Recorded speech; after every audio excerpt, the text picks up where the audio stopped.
Hello parents, welcome back to baby junction. मैं हूं मानसी भानुशाली और आज के इस वीडियो में हम बात करने वाले हैं समर रिलेटेड कुछ टिप्स के बारे में। समर स्टार्ट हो चुका है और अक्सर समर में बच्चों को हीट स्ट्रोक हो जाता है, घमौरिया हो जाता है। तो ऐसी कौन सी टिप्स है जिससे फॉलो करके आप अपना और बेबी का समर एंजॉयबल बना सकते हो। तो सबसे पहली जो टिप है वो है बॉडी हाइड्रेशन। क्या होता है कि बच्चे होते हैं वो अपने बॉडी का जो टेम्परेचर है वो रेगुलेट नहीं कर पाते हैं। उनकी बॉडी का जो टेम्परेचर है वो फटाफट से अप एंड डाउन होता है। वो हमारी तरह जो टेम्परेचर है बॉडी का उसे रेगुलेट नहीं कर पाते हैं।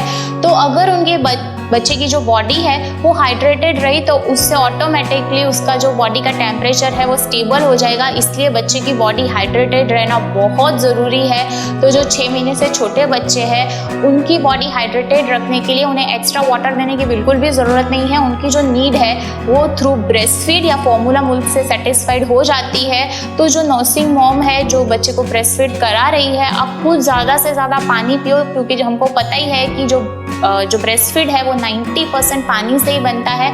तो आप खुद ज़्यादा से ज़्यादा पानी पियो, जिससे आपके थ्रू बच्चे को वो पानी मिल जाएगा और बच्चे की बॉडी हाइड्रेटेड रहेगी। और बच्चे को जो एक्सक्लूसिव फीडिंग बोलते हैं वो कराओ, 1.5-2 घंटे पे उसे आप ब्रेस्ट फीड कराते रहो, जिससे उसकी बॉडी हाइड्रेटेड रहेगी। और इसके अलावा जो बच्चे फॉर्मूला मिल्क पे है उसे भी आप 1.5-2 घंटे पे फॉर्मूला मिल्क देते रहो।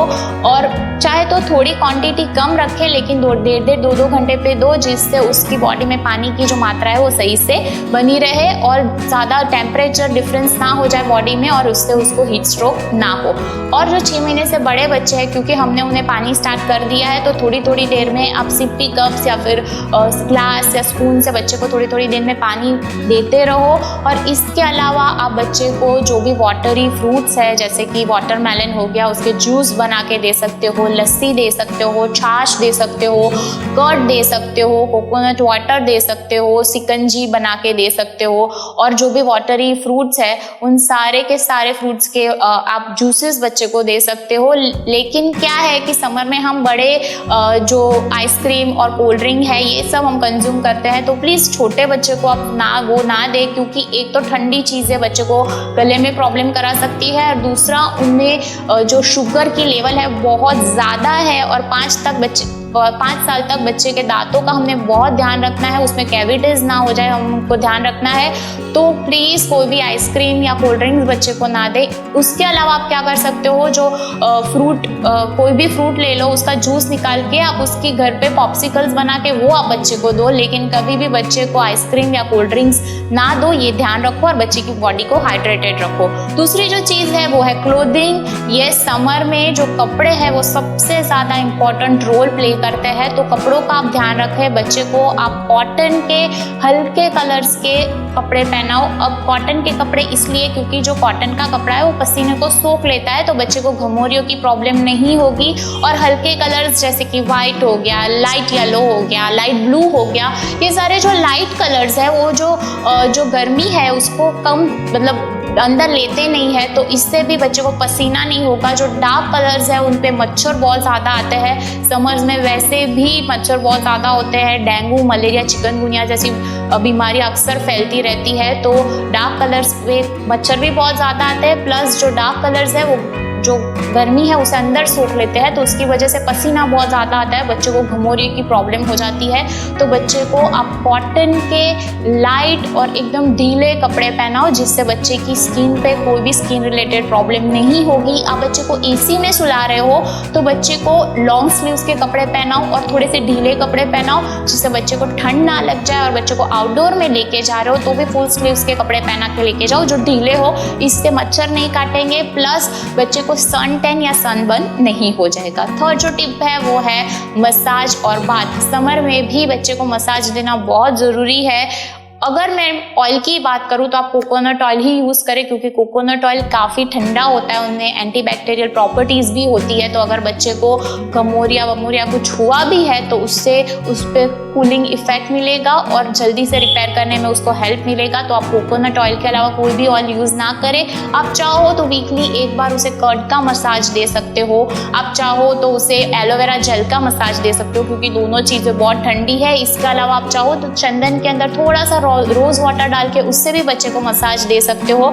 इससे भी बच्चे को काफ़ी कूलिंग इफेक्ट मिलेगा, लेकिन इसके अलावा और कोई भी ऑयल यूज़ ना करें, क्योंकि बाकी कोई ऑयल में कूलिंग प्रॉपर्टीज़ नहीं होती है। तो मसाज देने टाइम भी आप ध्यान रखो कि जो बच्चे की जॉइंट्स है, जैसे कि गले का हो गया, जो नी के ऊपर का हो गया, हाथ के यहाँ का जो एल्बो के ऊपर का जो कट हो गया, उस सभी पे आप अच्छे से मसाज करो, जिससे वहाँ घमौरिया भी नहीं होगा और जो कोई डर्ट वर्ट जमी है तो वो भी निकल जाएगी। तो मसाज के 10 मिनट बाद आप बच्चे को बाथ ज़रूर से दे दे।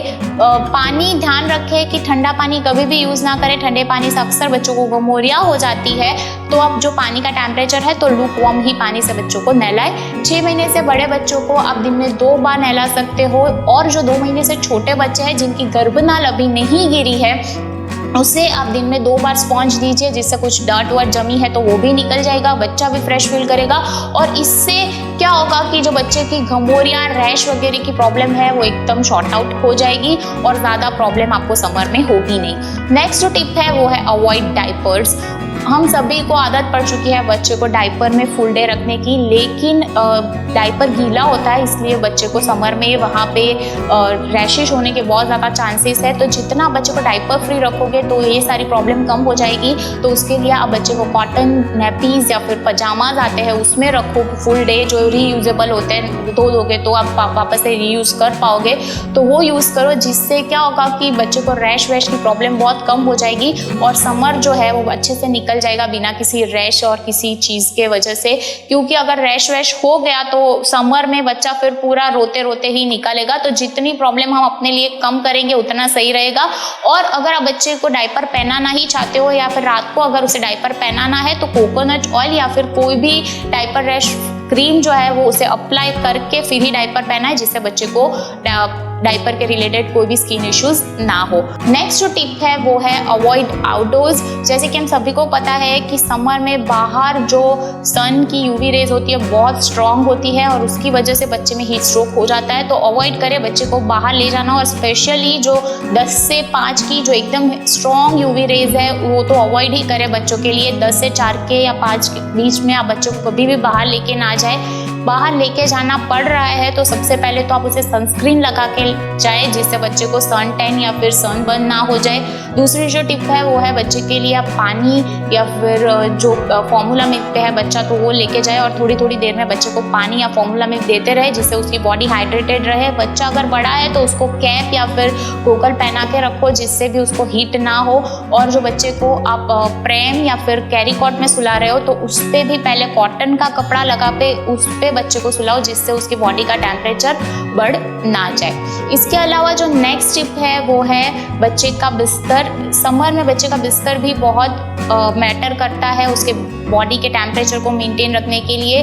जो बच्चे को जहाँ पे आप सुला रहे हो बेड पे, तो बेडशीट आप ध्यान रखो कि कॉटन की हो, जिससे उसको ठंडक लगे। कोई दूसरा कपड़ा होगा गर्म होगा तो उसकी बॉडी पे स्वेटिंग होती रहेगी। तो जो बेडशीट्स है वो कॉटन की रखे। इसके अलावा अगर आप बच्चे को ड्राई शीट्स पे सुला रहे हो तो उसके ऊपर कोई भी कॉटन का गद्दा या कपड़ा रख के उसके ऊपर बच्चे को सुलाए। और अगर आप बच्चे को कुछ ओढ़ने के लिए भी दे रहे हो तो वो भी ध्यान रखें कि बहुत मोटा कपड़ा बच्चे को ना दे दे, कॉटन की कोई पतली सी शीट दे के ही बच्चे को सुलाए। और जो नेक्स्ट टिप है वो है कमरे का टेम्परेचर। जी हाँ, कमरे का टेम्परेचर बहुत मैटर करता है। हम सभी कूलर, एसी और फैन का यूज़ करते हैं, बच्चों के लिए भी यूज़ करना बिल्कुल ठीक है, लेकिन आप एक चीज़ ध्यान रखें कि पंखे और कूलर की डायरेक्ट हवा बच्चे पे नहीं आनी चाहिए। और लास्ट जो टिप है वो है इतना ध्यान रखने के बाद भी अगर बच्चे को घमौरिया हो चुका है तो मैं पाउडर की बिल्कुल भी फ़ैन नहीं हूँ। मैंने ऑलरेडी पाउडर के ऊपर एक वीडियो बना के रखा हुआ है कि बच्चों के लिए पाउडर यूज़ करना बिल्कुल भी सेफ नहीं है। पहले आप वो वीडियो को देख लो, आई बटन पर क्लिक करके आप वीडियो को चेकआउट कर सकते हो। फिर भी अगर बच्चे को घमौरिया हो चुकी है और आपको पाउडर लगाना है तो प्लीज़ सेफ्टी मेजर का यूज़ करके थोड़ा सा पाउडर, जिस वीडियो में मैंने दिखाया है कैसे यूज़ करना है तो वैसे यूज़ करें। इसके अलावा आप बच्चे को कर्ड का मसाज दे सकते हो, एलोवेरा का मसाज दे सकते हो, चंदन या रोज़ वाटर लगा के घमौरिया को ठीक कर सकते हो। अब इसके अलावा बच्चे को अगर हीट स्ट्रोक हो गया, अब हीट स्ट्रोक आप कैसे पता करोगे कि बच्चे को हीट स्ट्रोक हो गया है? तो अगर बच्चे का टेम्परेचर 103 या उससे ज़्यादा बढ़ चुका है, बच्चे को फीवर आ रहा है, बच्चे की जो स्किन है उस पर स्वेटिंग हो रही है लेकिन वो बहुत गर्म है, बच्चे की स्किन लाल हो चुकी है, एकदम ड्राई हो चुकी है, उस पर कोई फफोले देख रहे हैं, बच्चा बेहोश हो रहा है या फिर बच्चा एकदम उसकी आंखें धंस चुकी है और बच्चा आपको एकदम वीक लग रहा है, तो समझिए कि उसको हीट स्ट्रोक हो गया है। तो ऐसे में आपको कुछ भी नहीं करना है, तुरंत से डॉक्टर के पास जाना है, घर की कोई भी होम रेमेडीज ट्राई नहीं करनी है। तो बस यही कुछ टिप्स को फॉलो करके आप अपने और बेबी के समर को डेफिनेटली एंजॉयबल बना सकते हो। वीडियो आपको अच्छा लग रहा है तो लाइक करें और कमेंट करके बताएं कि आपको हमारे वीडियोस कैसे लग रहे हैं, जिससे हमें भी मोटिवेशन मिलेगा और नए वीडियोस बनाने के लिए। और यस, इस यूजफुल वीडियो को और भी पेरेंट्स के साथ शेयर करना बिल्कुल भी ना भूलें।